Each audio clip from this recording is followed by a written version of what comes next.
Hello everyone, welcome to my new lecture. Myself Manish. तो हम लोग न्यूक्लियर फिजिक्स पढ़ रहे हैं बीएससी फाइनल ईयर लोग के लिए। ठीक है, तो अभी हम लोगों ने रेडियो एक्टिविटी वाला चैप्टर स्टार्ट किया हुआ है।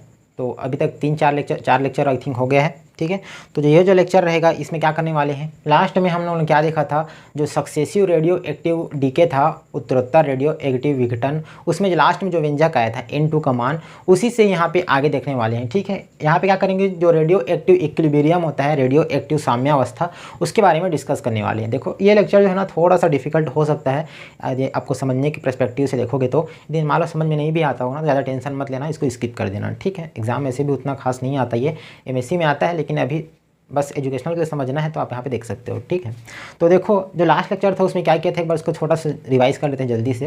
तो मैंने बताया था कि कोई भी एक रेडियो एक्टिव एलिमेंट होता है वो लगातार डीके होते रहता है, तब तक डीके होता है जब तक कि किसी स्थायी उत्पाद में कन्वर्ट ना हो जाए। ठीक है, जैसे मान लो कोई एक नाभिक है रेडियो एक्टिव, वो A है, वो B में कन्वर्ट होगा, तो B भी मान लो कोई एक रेडियो एक्टिव एलिमेंट ही है, तो उसको विघटन होना पड़ेगा किसी और अलग नाभिक में, तो वो C में कन्वर्ट होगा। C भी मान लो एक रेडियो एक्टिव एलिमेंट ही है, तो D में विघटित होगा, फिर E में विघटित होगा। जब तक वो किसी स्थायी उत्पाद में पूरा तरीके से परिवर्तित ना हो जाए तब तक वो सीढ़ी क्या होती रहे, तो चलते रहती है। इसी को ही सक्सेसिव रेडियो एक्टिव डीके बोले थे हम लोग। ठीक है, तो वहाँ पे जो लास्ट में जो हम लोग ने व्यंजक निकाला था वो क्या था, तो मैं इसमें एग्जाम्पल लिया था कि मान लो कोई A जो नाभिक है वो B में कन्वर्ट हो रहा है, और B भी रेडियो एक्टिव एलिमेंट है तो वो C में कन्वर्ट होगा। मान लेते हैं C कोई एक स्थायी उत्पाद बना है।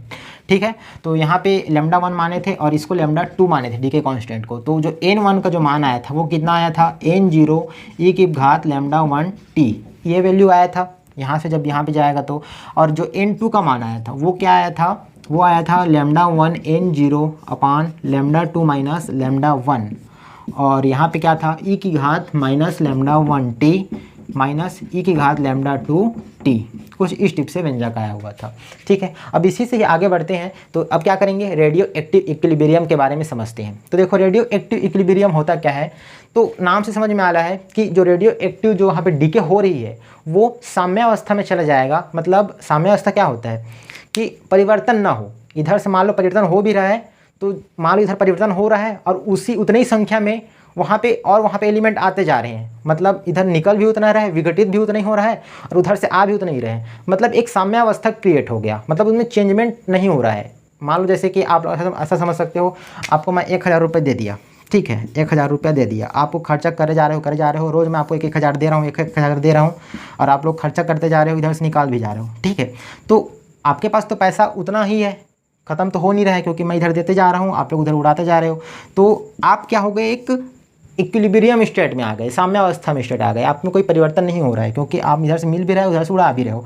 ऐसा नहीं समझना है तो आप लोग नल वाला एग्जांपल समझ सकते हो। मान लो एक नल है, उसमें से यहाँ पे से नल लगा हुआ है, एक टंकी है उसमें एक नल लगा हुआ है, और इधर से पाइप में मैं पानी डालते जा रहा हूँ, उधर से पानी निकल भी रहा है, तो इधर निकलते जा रहा है, इधर मैं पानी डालते भी जा रहा हूँ। तो इसमें मतलब जो कितना पानी भरा है उसमें कोई परिवर्तन आएगा क्या, नहीं आएगा, क्योंकि इधर निकल भी उतनी संख्या में रहा है और इधर पानी आ भी उतनी संख्या में रहे। मतलब ये टंकी क्या हो जाएगा, एक इक्विलिब्रियम स्टेट में उपस्थित होगा। तो सेम क्रिया यहाँ पे भी होगा। यहाँ पे जैसे यहाँ पे क्या समझ में आ रहा है, A से B में कन्वर्ट हो रहा है, B से C में कन्वर्ट हो रहा है। तो मान लो A से जब B में कन्वर्ट हो रहा है तो λ1 डीके रेट से वो वहाँ पे विघटित हो रहा है, और B से जब C में विघटित हो रहा है तो λ2 डीके रेट से वहाँ पे विघटित हो रहा है। तो यहाँ पे जो नाभिकों की संख्या में जो कमी हो रही है, और यहाँ पे जो नाभिकों की संख्या में कमी हो रही है, तो यहाँ पे जो कमी हो रही है, मतलब यहाँ पे जो कमी हो रही है इसी को ही मिल रही होगी। तो यदि इन दोनों की जो रेट है या फिर इन दोनों की जो संख्या है वो एक समान हो जाए, नियत बनी रहे, तो उसी को क्या बोलेंगे हम लोग, रेडियो एक्टिव साम्यावस्था या फिर रेडियो एक्टिव इक्विलिब्रियम स्टेट। तो इसको मैं और अच्छे से समझाता हूँ। तो जब उत्तरोत्तर रेडियो एक्टिव विघटन के दौरान किसी श्रेणी में किसी नाभिक की जो संख्या है वो नियत बनी रहती है, तब वो मूल नाभिक या फिर जो जनक नाभिक है, या बोल सकते हो जो पेरेंट न्यूक्लियाई है, उसके साथ साम्यावस्था में कहलाता है। उस कंडीशन में क्या होता है कि जो रेडियो एक्टिव एलिमेंट है उसमें जो विघटन की जो दर है वो, और जो उत्पत्ति की दर है, वो एक समान बनी रहती है। जैसे उधर उत्पत्ति भी उतनी ही मात्रा में हो रही है, उधर क्षय भी उतनी ही मात्रा में हो रहा है, तब उस कंडीशन को क्या बोलते हैं, रेडियो एक्टिव इक्विलिब्रियम बोलते हैं। ठीक है, अब मैं इसको जैसे बोला उसको मैं थोड़ा लिख के बताता हूँ। तो मान लेते हैं जैसे कि ये वाला ही रिएक्शन ही ले लो, ए से बी में या बी से सी में, यहाँ पे और आगे कर सकते हो, ये डी में कन्वर्ट होगा, फिर ई में कन्वर्ट होगा, ऐसे करके चलते रहेगा जब तक कि स्थायी उत्पाद वहाँ पे प्राप्त ना हो जाए। ठीक है, तो यहाँ पे जैसे स्टार्टिंग में क्या रहेगा, टी इक्वल टू 0 पर यहाँ पे नाभिकों की संख्या n 0 रहेगी, बाकी सबके लिए 0 0 रहेगी, क्योंकि यहाँ पे अभी विघटन स्टार्ट नहीं हुआ है। कुछ समय बाद t इक्वल टू टी पर इसमें विघटन होना स्टार्ट हो जाएगा, तो यहाँ पे नाभिकों की संख्या में कमी होगी, तो इसमें कितना नाभिक बच जाएगा, वो n1 नाभिक। तो जितनी यहाँ पे कमी हुई है वही दूसरे b को मिल जाएगी, तो मैं उसको n2 नाम दे देता हूँ। ठीक है, इस तरीके से आगे प्रोसेस चलते रहता है। फिर उसमें भी इसमें यहाँ पे कितना कमी होगी वो c को मिलेगी, c में जो कमी होगी d को मिलती जाएगी, ऐसे करके ये पूरा क्रिया जो है अनंत समय तक चलते रहती है। ठीक है, तो यहाँ पे देखो मैं क्या हो जाएगा, ए से बी में जब जा रही है तो मैं यदि मैं विघटन की जो दर है उसको मैं लिखना चाहूँ तो कैसे लिख सकता हूँ, dn1/dt इक्वल टू -λ1n1। ठीक है, ऐसे लिख सकते हैं। यदि नहीं समझ में आ रहा होगा तो आप लोग पिछले लेक्चर देखना, उसमें पूरे एक्सप्लेन करके बताया हुआ है। ठीक है, तो यहाँ पे मैं बार बार नहीं बता सकता, तो इसे मैं डायरेक्ट लिख रहा हूँ। तो dn1/dt इक्वल टू क्या हो जाएगा, -λ1n1। तो ये समझ में आ गया। अब मेरे को dn2 निकालना है, मतलब यहाँ पे जो विघटन की जो मतलब यहाँ पे जो नाभिकों की संख्या में जो कमी हो रही है, या तो बोल सकते हो जो विघटन की जो दर है उसको मैं dn2/dt लिख सकता हूँ। तो ये कितना हो जाएगा, तो मैं बताया था कि ये -λ2n2 होगा, प्लस में क्या हो जाएगा, ये वाला जो है कि जुड़ जाएगा, क्योंकि यही जो विघटन हो रहा है यही इसके पास आके मिल रहा है। ठीक, यहाँ पे जो कमी हो रही है वही इसको मिल रही है, तो इसकी जो विघटन की दर है वो इसके साथ आके क्या हो जाएगा, जुड़ जाएगी। तो ये कुछ इस टिप से लिख सकते हैं। तो मैं क्या बताया रेडियो एक्टिव इक्विलिब्रियम में कि जितना इसमें कमी होते जा रही है और जितना इसको मिल रही है, दोनों की दर क्या हो रही है, एक समान है, मतलब ये क्या हो जाएंगी, दोनों 0 हो जाएंगी। ठीक है, तो यहाँ से मैं क्या निष्कर्ष निकाल सकता हूँ, L1n1 इक्वल टू हो जाएगा λ2n2। ये हो गया बी से सी के बारे में। इसी प्रकार मैं सी से डी के बारे में बात करना चाहूँ तो कैसे लिख सकता हूँ, dn3/dt इक्वल टू ये हो जाएगा λ3n3 प्लस इस बार क्या होगा, ये वाला आके इसमें जुड़ जाएगा, तो λ2n2 हो जाएगा। ठीक है, क्योंकि मान लो इसमें से जब इसमें जा रहा है, सी से डी में जा रहा है, तो जितना बी में कमी हो रही है वही तो सी को मिल रही है। ठीक है, तो इस तरीके से इसको आप लोग लिख सकते हो। अब यहाँ पे देखो ये भी क्या हो जाएगा, इक्विलिब्रियम में है तो 0 हो जाएगा। तो इसको मैं कैसे लिख सकता हूँ, या करके λ2n2 equal to λ3n3।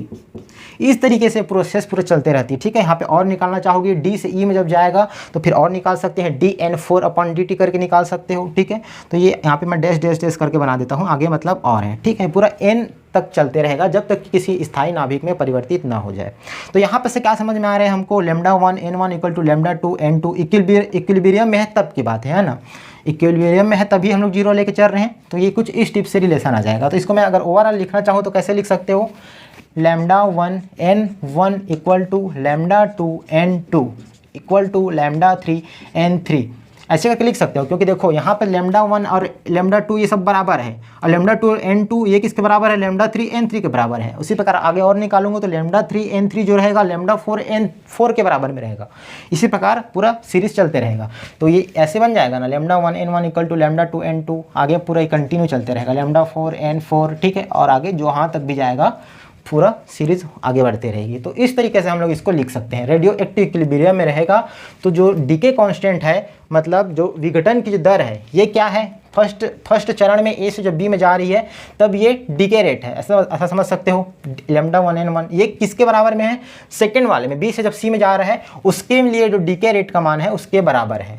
Third के लिए बात करोगे तो λ3 इसके बराबर में है। मतलब पूरे इस चेन में क्या होते जाएगी, उत्पत्ति की दर विघटन की दर के बराबर में रहेगी, तभी वो रेडियो एक्टिव इक्विलिब्रियम में कहलाता है। और रेडियो एक्टिव इक्विलिब्रियम में है तो ये कंडीशन को वो फॉलो करेगा। यहाँ से एक चीज़ और निकाल सकते हो, ये तो हो गया लैम्डा के बारे में। अब आप इसको अर्ध आयुकाल के रूप में भी लिख सकते हो। तो आप लोग को पहले से रिलेशन मालूम है, लैम्डा और अर्ध आयुकाल में दोनों में क्या रिलेशन होता है कि दोनों एक दूसरे के व्युत्क्रमानुपाती होते हैं। तो सेम क्रिया यहाँ पे भी कर सकते हो। इसको मैं कैसे लिख सकता हूँ, n1/t1 equal to n2/t2 equal to n3/t3।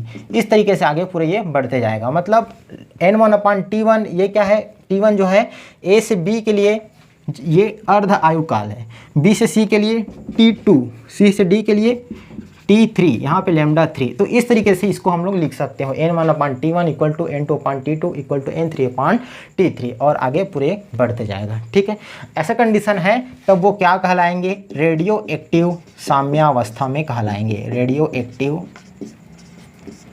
साम्यावस्था में कहलाती है।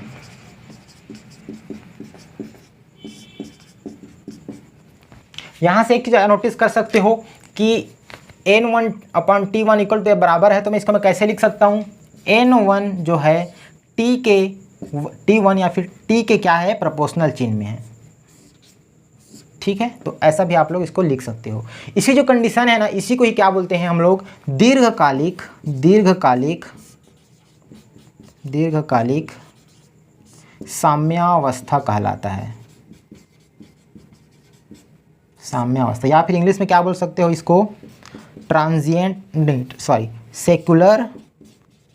सेक्युलर इक्विलिब्रियम कहलाता है। ठीक है, n प्रोपोर्शनल टू T है, या तो फिर ये सब के बारे में लिखोगे, इसको मत लिखना रेडियो एक्टिव साम्यावस्था में कहलाती है मत लिखना, सीधा क्या लिख दोगे, इस कंडीशन को दीर्घकालिक साम्यावस्था या तो फिर सेक्युलर इक्विलिब्रियम कहा जाता है। समझ में आया क्यों ऐसा दीर्घकालिक क्यों बोल रहे हैं, दीर्घकालिक मतलब बहुत ही लंबे समय तक चलने वाली। अब आप लोग ही बताओ, यदि λ1 n1 equal to λ2 n2 equal to λ3 n3 ये सब जो बराबर है, मतलब क्या हो रही है, यहाँ पे जो डीके हो रही है वही इसको मिल रही है, यहाँ पे जो डीके हो रही है, मतलब यहाँ पे जो डीके हो रही है ये आके इसमें मिल रहा है, यहाँ पे जो डीके होगी ये वाला आके इसमें मिलेगा, यहाँ पे जो डीके होगी यहाँ पे से आके मिलेगा। मतलब ये लगातार दोनों की रेट बराबर है, जितना इसको विघटित हो रही है उतना इधर से उत्पत्ति हो रही है, विघटित हो रही है उतना उत्पत्ति हो रही है। मतलब ये एक कांस्टेंट रेट से चलते रहेगा बहुत ही लंबे समय तक, अनंत समय तक ये चलते रहेगा, इसलिए इसको बोलते हैं दीर्घकालिक साम्यावस्था। दीर्घकाल मतलब बहुत समय के लिए क्या हो गया, साम्यावस्था में उपस्थित हो गया, बढ़ भी उतना ही रहा है घट भी उतना ही रहा है, तो वो साम्यावस्था में कहलाएगा, इसीलिए इसको क्या बोलते हैं, सेक्युलर इक्विलिब्रियम।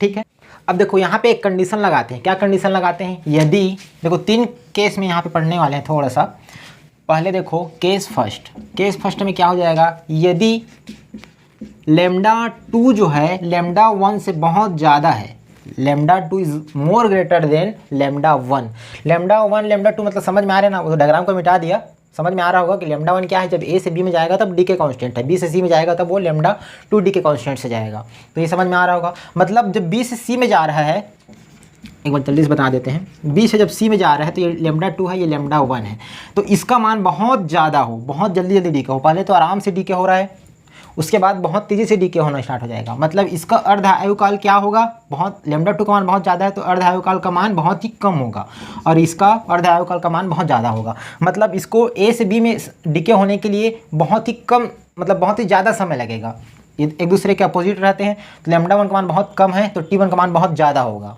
ठीक है, यहाँ पे ऐसा भी लिख सकते हो या करके T2 is more less than T1, इस कंडीशन में T1 का मान बहुत ज़्यादा समय लगेगा और T2 का मान बहुत ही कम समय लगेगा। तब क्या हो सकता है, यहाँ पे देखो आप लोग को ये वाला फार्मूला याद अभी बताया था मैं, n2 इक्वल टू क्या आया था, λ1 n0 अपान में λ2 माइनस λ1 e की power minus λ1t minus e की पावर माइनस λ2t। ठीक है, तो इस फार्मूला में आप क्या कन्वर्ट कर सकते हो, n2 का मान हम लोग बेसिकली निकालना चाह रहे हैं तो कैसे निकल जाएगा। तो देखो इस कंडीशन में अगर ऐसा है तो मैं यहाँ पे क्या लिख सकता हूँ, तब क्या हो जाएगा, λ1 का मान बहुत कम है, λ1 का मान बहुत कम है तो उसको मैं किसके बराबर ले सकता हूँ, लगभग 0 के बराबर ले सकता हूँ, नगण्य मान सकता हूँ। ठीक है, और दूसरा क्या मान सकता हूँ, तो ऐसा समझ सकते हो जो λ2 माइनस λ1 है, क्योंकि λ1 का मान बहुत ही कम है तो और λ2 बहुत ज़्यादा है, तो मान लो मैं 1 लाख में ये 1 लाख हो गया नहीं, कहीं दहाई सैकड़ा हज़ार 10,000 लाख, 1 लाख में मैं 1 को घटाना चाहूँ, क्योंकि λ1 का मान बहुत कम है तो बहुत ही कम अंतर पड़ेगा इसमें, बहुत ही सूक्ष्म अंतर पड़ रहा है। ठीक है, तो इसको मैं किसके बराबर मान सकता हूँ, λ2 के ही बराबर मान सकता हूँ। ठीक है, तो इस कंडीशन अगर अप्लाई कर रहा हूँ तो मैं ऐसा लिख सकता हूँ, उसको मैं यहाँ पे अप्लाई करता हूँ तो कैसे हो जाएगा बताओ, λ1 n0 अपान में λ2 माइनस λ1 को मैं कैसे लिख सकता हूँ, λ2 लिख सकता हूँ। और यहाँ पे क्या हो जाएगा, चूँकि λ1 को हम लोग 0 के बराबर मान रहे हैं तो बहुत ही छोटा अंक है उसके साथ समय जब गुणा होगा तो वो पूरा पूरा क्या हो जाएगा, 0 हो जाएगा। ठीक है, तो e की पावर 0 हो जाएगा, तो उसको मैं कैसे लिख सकता हूँ, e की पावर 0 मतलब 1 हो जाएगा। ठीक है, और यहाँ पे क्या हो जाएगा, यहाँ पे ध्यान रखना, यहाँ पे लैम्डा 1 को 0 नहीं रखेंगे। ठीक है, यहाँ पे बस रखेंगे, क्योंकि ये e के घात में है, बहुत ही छोटा का घात है, मतलब वो 0 के बराबर मान सकते हो। ठीक है, यहाँ पे तो 0 रखेंगे तो पूरा पूरा 0 हो जाएगा, तो वो हमारा अनर्थ हो जाएगा। ठीक है, ऐसा नहीं रखना है। तो ये हो जाएगा लैम्डा 2t। तो ये जो इक्वेशन आ रहा है इसको आप लोग ध्यान दो, यहाँ पे से और क्या समझ में आ रहा है, यदि मैं t का मान, यदि t का मान बहुत ही अधिक हो,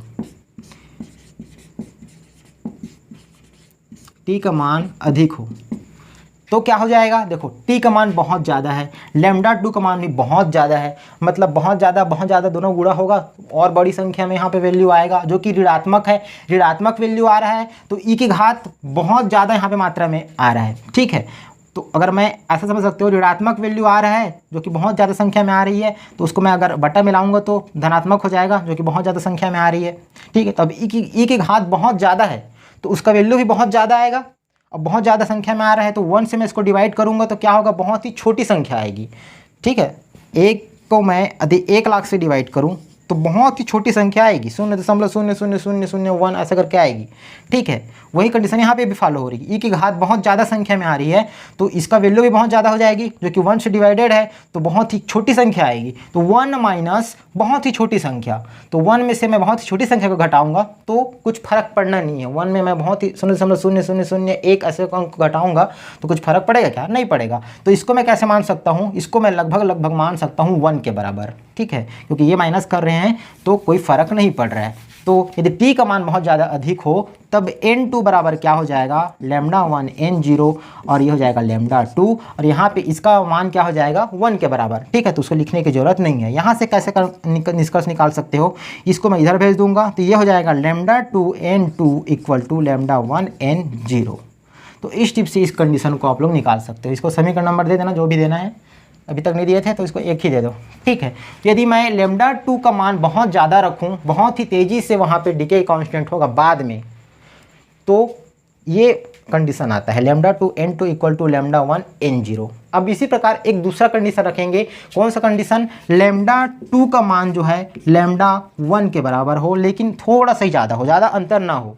जैसे ये हम अपना मान लो 100 प्रति सेकेंड से डिके हो रही है तो वो 90 प्रति सेकंड से डिके हो रही है, इस टिप से वहाँ पे मान रख लेते हैं। ठीक है, यहाँ पे तो बहुत ज़्यादा अंतर था, लेकिन अब इस कंडीशन में रखेंगे तो क्या वैल्यू आएगा, बस ये रिजल्ट तो क्या रखना है, बाकी फिर पूरा आगे समझ में आते जाए। तो देखो अब सेकंड कंडीशन के बारे में बात करते हैं। सेकंड कंडीशन क्या हो जाएगा, लैम्डा 2 का मान लैम्डा 1 के बराबर हो, मतलब लैम्डा 2 का मान ज़्यादा हो लैम्डा 1 के मान से, लेकिन ज़्यादा अंतर ना हो, लैम्डा 2 का मान थोड़ा ही ज़्यादा होना चाहिए लैम्डा 1 के मान से। इस कंडीशन में क्या कर सकते हो, इस कंडीशन में आप लोग यहाँ पे नोटिस करो, e की पावर माइनस लैम्डा 2 t को मैं क्या मान सकता हूँ, नगण्य मान सकता हूँ। तो इसको मैं क्या मान लिया, नगण्य या फिर नेग्लिजिबल मान लिया। ठीक है, तो उसका यूज़ मैं अगर यहाँ पे करता हूँ तो क्या हो जाएगा बताओ, ये हो जाएगा lambda 1 n0 lambda 2 minus lambda 1। ठीक है, यहाँ पे हो जाएगा e की पावर माइनस लैम्डा 1t, इसको मैं नेग्लिजिबल मान दिया तो उसको स्किप कर सकते हो। तो क्या इक्वेशन आ गया, n2 का जो मान है लैम्डा 1 n0 अपान लैम्डा 2 माइनस लैम्डा 1 इंटू ई की पावर माइनस लैम्डा 1t, अर्थात क्या हो जाएगा, अर्थात जो डॉटर न्यूक्लियाई है या आप जो संतति नाभिक बोल सकते हो, डॉटर न्यूक्लियाई को हिंदी में क्या बोलते हैं, संतति नाभिक बोलते हैं। ठीक है, तो जो डॉटर न्यूक्लियाई है, यहाँ से ये निष्कर्ष निकाल सकते हैं कि डॉटर न्यूक्लियाई मतलब जो संतति नाभिक है वो पेरेंट न्यूक्लियाई या फिर बोल सकते हो जनक नाभिक या मूल नाभिक के अर्ध आयुकाल से विघटित होगा। मतलब जितना पेरेंट न्यूक्लियाई का अर्ध आयुकाल होगा उतना ही डॉटर न्यूक्लियाई का भी अर्ध आयुकाल होगा। ठीक है, और यहाँ पर से एक चीज़ निष्कर्ष और निकाल सकते हो, यहाँ पे नोटिस करो कि n0 e की पावर माइनस लैम्डा 1t है, तो हम लोग को पता है n0 e की पावर माइनस लैम्डा 1t है, ये किसके बराबर में होता है, n1 के बराबर में होता है। तो मैं इसको यहाँ पे पुट कर देता हूँ तो क्या हो जाएगा, n2 equal to lambda 1 n1 अपान हो जाएगा लैम्डा 2 माइनस लैम्डा 1। ठीक है, तो यहाँ से मैं क्या कर सकता हूँ, n1 को इसके नीचे ले आऊँगा मान लो, तो उसके नीचे मैं लाता हूँ तो क्या हो जाएगा n2 अपान n1, और इधर क्या है लैम्डा 1 अपान लैम्डा 2 माइनस लैम्डा 1। तो ये चीज़ से क्या समझ में आ रही है कि जो लैम्डा मतलब जो n2 अपान n1 है ये क्या है, एक नियत राशि है या फिर कांस्टेंट है। इसी प्रकार हम लोग किसी दूसरे के लिए निकालेंगे n3/n1 n3/n2 करेंगे तो उसका भी वैल्यू क्या आएगा, नियत आएगा। इसी प्रकार n4/n2 निकालेंगे तो उसका भी वैल्यू क्या आएगा, नियत आएगा। मतलब ये जो अनुपात है ये एक नियत राशि उत्पन्न होती है या फिर नियत होती है या फिर कांस्टेंट होती है, ऐसा समझ सकते हो। ठीक है, इसका मतलब क्या है कि जनक नाभिक जो है या फिर जो पेरेंट न्यूक्लियाई है और जो संतति नाभिक है, डॉटर न्यूक्लियाई है, इन दोनों का अर्ध आयुकाल क्या होगा, एक समान होगा। दोनों कोई जनक नाभिक के ही या पेरेंट न्यूक्लियाई के अर्ध आयुकाल से विघटित होंगे। ठीक है, और इस कंडीशन को क्या बोलते हैं, यहाँ पे मैं लिख सकता हूँ, नियत है अतः जनक नाभिक तथा संतति नाभिक। संतति मतलब डॉटर न्यूक्लियाई। ठीक है, हिंदी में लिख रहा हूँ इसलिए मैं संतति लिख रहा हूँ। तो जनक नाभिक तथा संतति नाभिक के अर्ध आयुकाल का मान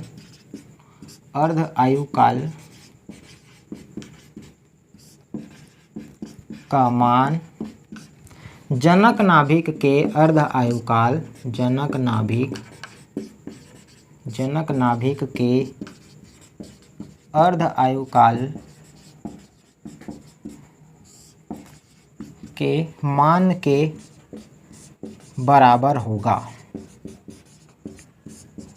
मतलब क्या होगा, जो पेरेंट न्यूक्लियाई है और जो डॉटर न्यूक्लियाई है दोनों का अर्ध आयुकाल सेम होगा। ठीक है, तो इस कंडीशन को क्या बोलते हैं, अतः इस कंडीशन को, इस स्थिति को या फिर इस साम्यावस्था को ट्रांजिएंट इक्विलिब्रियम बोलते हैं।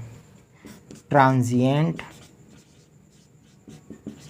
ठीक है, एक बार स्पेलिंग में देख लेता हूँ, IENT होता है। ठीक है, IENT, इक्विलिब्रियम कहते हैं, या फिर हिंदी में क्या बोल सकते हो, क्षणिक साम्यावस्था। क्षणिक साम्यावस्था क्यों बोलते हैं, क्योंकि ये बहुत ही कम समय के लिए होता है। एक समय ऐसा आता है कि जो डॉटर न्यूक्लियाई और जो पेरेंट न्यूक्लियाई है, इन दोनों का अर्ध आयुकाल जो हाफ लाइफ है वो सेम हो जाता है, जो कि बहुत ही कम समय के लिए आता है। इसलिए इसको बोलते हैं ट्रांजिएंट इक्विलिब्रियम, क्षणिक साम्यावस्था। ठीक है, और इससे पहले जो पढ़े थे सेक्युलर इक्विलिब्रियम, वो क्या था, दीर्घकालिक साम्यावस्था में था। तो ये सेकेंड कंडीशन ये हो गया। अब एक तीसरा कंडीशन, और ये सेकंड कंडीशन था। ठीक है, अब एक तीसरा कंडीशन और ये हो सकता है कि λ1 का मान ज़्यादा हो λ2 के मान से, या फिर बोल सकते हो T2 का मान ज़्यादा हो T1 के मान से। तो देखो तीसरा कंडीशन क्या हो जाएगा, केस थर्ड, λ1 का मान ज़्यादा हो λ2 के मान से, या आप बोल सकते हो T2 का मान ज़्यादा हो T1 से। इस कंडीशन में क्या कर सकते हैं, जो e की पावर माइनस λ1t था, इसको मैं क्या मान सकता हूँ, नगण्य मान सकता हूँ, जो फर्स्ट टर्म था। तो इसलिए n2 का मान क्या हो जाएगा, λ1 n0 अपान λ2 माइनस λ1। यहाँ पे क्या था, e की पावर माइनस λ1t था, उसको मैं नगण्य मान लिया, तो क्या बच गया, माइनस e की पावर λ2t, ऐसे लिख सकता हूँ। ठीक है, इसको थोड़ा सा और आगे सॉल्व करते हैं, ये माइनस सामने आ जाएगा, λ1 n0 अपान λ2 माइनस λ1, और ये हो जाएगा e की पावर माइनस λ2t। ठीक है, इधर क्या है, n0 है। तो इससे क्या समझ में आ रहा है कि जो संतति नाभिक है या फिर जो डॉटर न्यूक्लियाई है, उसका अर्ध आयुकाल अलग होगा जनक नाभिक से। इसके जस्ट पहले कंडीशन में क्या था, e की पावर माइनस λ1t था, इसलिए दोनों का जो अर्ध आयुकाल था सेम था। लेकिन अब यहाँ पे e की पावर माइनस λ2t है, तो संतति नाभिक का अर्ध आयुकाल, संतति नाभिक का अर्ध आयुकाल संतति नाभिक का अर्ध आयुकाल जनक नाभिक से भिन्न होगा। ठीक है, जनक नाभिक से इसका कोई लेना देना नहीं होगा। लेकिन यहाँ पे एक चीज़ नोटिस कर सकते हो कि जो जनक नाभिक है वो पूरा विघटित हो चुका होगा, तब ये कंडीशन आएगा। संतति नाभिक का अर्ध आयुकाल जनक नाभिक से भिन्न कब होगा, जब जो मूल नाभिक है या फिर जो पेरेंट न्यूक्लियाई है पूरा विघटित हो जाएगा, तब ये वाला कंडीशन आएगा। ठीक है, इस कंडीशन में क्या होता है, कोई साम्यावस्था स्थापित नहीं होगा। ठीक है, क्योंकि देखो जनक नाभिक पूरा खत्म हो चुका है और संतति नाभिक अपने ही अर्ध आयुकाल से वहाँ पे विघटित घटित हो रहा है, मतलब कोई साम्यावस्था इक्विलिब्रियम यहाँ पे स्टेबल ही नहीं होगा। ठीक है, तो इस प्रकार से पूरे 3 कंडीशन में हम लोग इसको देख लिए और ये समझ लिए कि पहला सेकुलर इक्विलिब्रियम क्या होता है, दूसरा ट्रांजिएंट इक्विलिब्रियम क्या होता है। ठीक है, थोड़ा सा डिफिकल्ट है क्योंकि यहाँ बहुत सारा कंडीशन वगैरह रखना पड़ रहा है, वो समझ में नहीं आया होगा तो एक बार लेक्चर को और देख लेना, यदि नहीं भी आता है तो आप इसको स्किप कर सकते हो। ठीक है, मेरा काम है यहाँ पे बताना, तो मैं इसको बता दिया हूँ और ये एमएससी में तो पढ़ना ही है, एमएससी में आप स्किप नहीं कर सकते, इसलिए यहाँ पे मैं इसको बता दिया हूँ। ठीक है, तो पसंद आया होगा तो लाइक शेयर और सब्सक्राइब जरूर करना। मिलेंगे फिर नेक्स्ट लेक्चर में। Thank you, bye bye.